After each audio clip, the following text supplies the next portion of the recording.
It says B-127, but that's a weird way to pronounce Badasatron.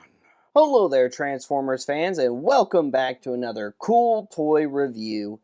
And today we are reviewing the new Transformers 1 B-127, aka Bumblebee, aka Badasatron, from the upcoming Transformers 1 movie. Now, this is part of the main line, so yes, this is still a deluxe. Yes, you can display this with your Studio Series, and honestly, even with the most recent announcement of the upcoming Studio Series B-127, I think this one is a good example, a good B-127 for your collection if you're not super jazzed about the Studio Series, or if you are. I am really looking forward to the Studio Series. Personally, I'll definitely end up picking it up for sure, and of course, we'll likely review it here on CoolToyReview.com, so stay tuned for that. But for now, we will be reviewing the mainline one because while I'm not going to say anything about it, other than I really enjoyed it, I've already seen an early screening of Transformers 1, and I really liked it. And honestly, even though I already had a couple of the figures, I could not wait to get a B-127 sooner. Just because of how much I enjoyed him in this movie. He is so much fun in this movie. Anyway, here he is in the packaging. You've got some artwork of him in his cyber car or Cybertronian car mode right there. Kind of similar to the one we see in Bumblebee, but, you know, still really cool. There is the main cast, so you've got Optimus, and there's D16, there's Elito 1, and of course, Badasatron. On the back, you've got him in his robot mode, featured with his weapon accessories. He does come with the energy blade and blaster hand, which is pretty standard for Bumblebees, especially since about 2007. And right here, you have this really cool removable chest feature where you can see his T-Cog, because, well, at least as we see in the trailers, looks like B and friends do not have their T-Cogs yet, but do get them, from Alpha Trion in the trailer. And if you haven't watched the trailer, well, spoiler alert, it happens in the trailer. So, anyway, that's pretty much it for the packaging. And here is B out of the packaging, and he's a good little bot. I like this figure a lot.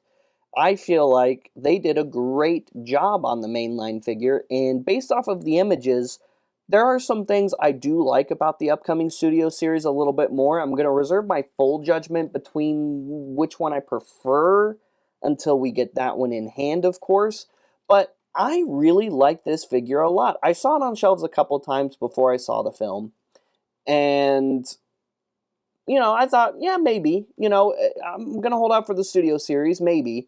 And then, like I said, I saw the film, and I did not want to wait anymore. So, if that tells you anything, maybe pick this guy up. He is a cool little figure. He's got great articulation. Head is on a ball joint, fully articulated shoulders, bicep, single jointed elbow, nothing at the wrist, waist, hips, full ball jointed hips, upper thigh, single jointed knee. Because of the way he transforms and comes together, though, this will untab a lot on you while you're moving it around. That is kind of a little annoying, but it's not the end of the world. Ankles go forward and back. Not really any swivel going on there on the side, so not really any tilting. And then here is that removable chest piece, and you've got a classic silvery and bluish in the center cog. It looks awesome. Love that they added that little detail to this figure. And that just goes on right there over it. Here is his blaster hand that he comes with, which really goes over the left hand. It doesn't really peg over the right hand very well. Definitely made for the left. One thing I'm very much looking forward to with the Studio Series is the Studio Series is going to come with two. It's going to come with a blaster for each hand as well as an energy blade for each hand, because as we see in the trailer, he does have knife hands, plural, not just one knife hand. Now you can take this, you can plug it onto the side here with the blaster, or you can just plug it onto the side of his arm. He also has the little pegs that line up. So I kind of like to split it up, have one hand having the energy blade, have the other hand having this blaster, and I think that looks really cool like that. Real quick, for comparison, here he is next to Optimus from Transformers 1. This is the Studio Series, not the main line. I didn't pick up the main line because I just thought the Studio Series was better. Alright, transformation. Transformation is pretty simple. Let's start by taking off his accessories, which getting that blaster hand... Oh, that was actually the easiest time I had getting it off. So if you want to have an easy time getting it off, use your thumb and your other finger to brace on this hand and get under it, because that peg is very secure and helps it stay on there really well. So if you're wondering if the blaster hands are secure on there, it's very secure on there. We're going to rotate these arms around because I tend to forget later in the transformation, so I'm just going to do it now. So if you might forget to, go ahead and do it now too. Next, we're going to open his backpack here and rotate his head around. You do have to rotate the head because there's a notch where that peg goes in. And if you don't turn the head around, you won't be able to fit the head into the chest cavity like so. Then we're going to untab the chest cavity, bring it up, fold this little abdomen piece underneath, and then that's just going to click into place right there on front. Wheels, he needs wheels, even though they're right here. I also like how his wheels are. Next, we're going to bring those shoulders down, just kind of accordion them down on that shoulder joint, and almost missed a step here. Rotate that waist. Now we can tab these hands together right here down in the center, and all that's left to do now pretty much is the legs. So come over here to the feet, just close those down. We're going to untab all that and then bring that up on that double hinge joint. Peg it on, there we go, peg it onto the side. This slip is going to fit right over that arm. Same thing over here, bring that up.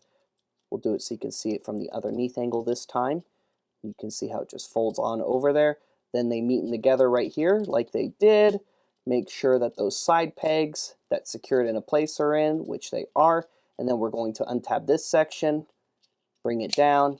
That's going to tab in and secure and lock all of that. And he's got a nice, long, and sleek looking car mode. I really love this Cybertronian car mode a lot, actually. It doesn't really scream Bumblebee to me as much, though. I mean, it kind of feels a little bit more Sunstreaker-y just because of just how sporty looking it is. I love it.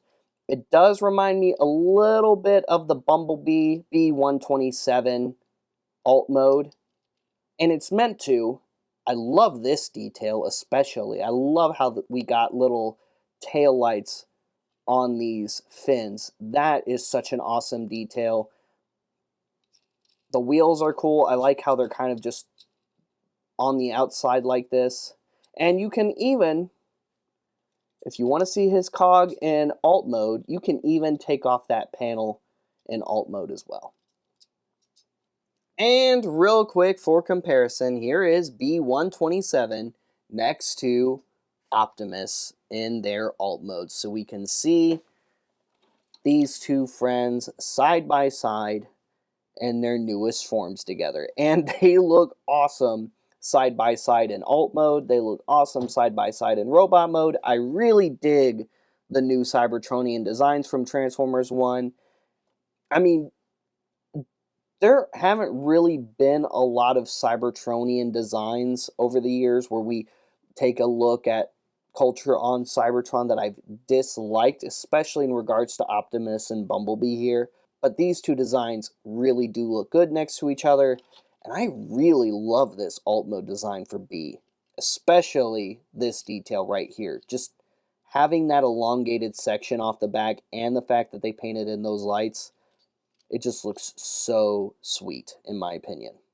Guys, thank you so much for tuning in to today's review featuring the new Transformers 1 mainline B-127 figure. Again, the Studio Series is coming soon. Which one do you think looks better to you? Personally, I think the mainline one is a great fit for the collection, but I'm still holding out to see how the Studio Series looks by comparison, and then I'll make my final decision from there. But for now, this one is fantastic. Pick one up if you really like this character, you really like the look of this figure. Stay tuned for more Transformers reviews. Like and subscribe, follow us on social media, and check the website dailycooltoyreview.com for all kinds of cool daily toy news, reviews, and more. And we cover all kinds of cool toy brands and merch all the time. If you like Star Wars content, check out rebelscum.com for all kinds of daily Star Wars toy news, reviews, and more. And last but not least, don't forget to sign up for a free account on collectorsoracle.com where you can currently track brands from Star Wars and Teenage Mutant Ninja Turtles absolutely free, with more brands and licenses to come in the future. We'll see you guys later. We'll see you another time. Transform and roll out.